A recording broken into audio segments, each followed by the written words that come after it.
Okay, so we are going to develop some of our drawing skills today by learning how to show space in our drawing. So I am going to draw with a Sharpie just so that you're able to see it nice and bright and clear. I suggest always drawing with a pencil that has an eraser. That way if you make a mistake, which you will because we're learning and mistakes are how we get better at drawing, you have an eraser to, and obviously look, you have an eraser to erase and start again. So let's learn how to show some space. So the first thing you're going to do in order to show space is develop or show a baseline. So if I draw a line from one side of my paper to the other side of my paper,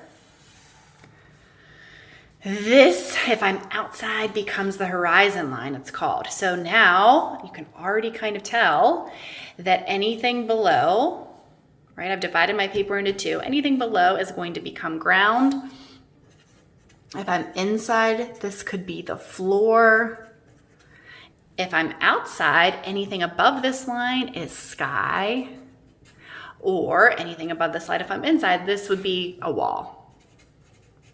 Okay, so you're going to develop that baseline, your horizon line or baseline here. That's the very first step in order to show space in your drawing. From there are some other things that you can do. So you can show space using size. So when you are making or drawing a piece of art, there is something called a foreground, which is going to be at the very bottom. The objects in the foreground are going to be the biggest objects, and then you have a middle ground, kind of in the middle of your paper, or about halfway between your bottom and horizon line or baseline. And then you have your background. So those are going to be objects that kind of fall right along this horizon line. Those are going to be the smallest. So let me show you what I mean.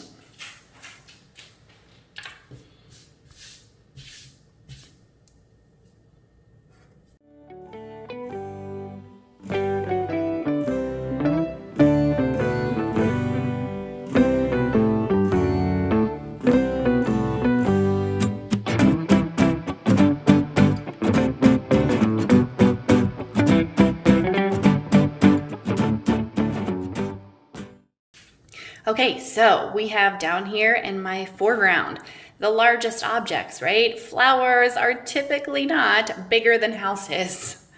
So all the way in the background here, I have a house, and it is the smallest thing in my picture because it is so far away, including this tree.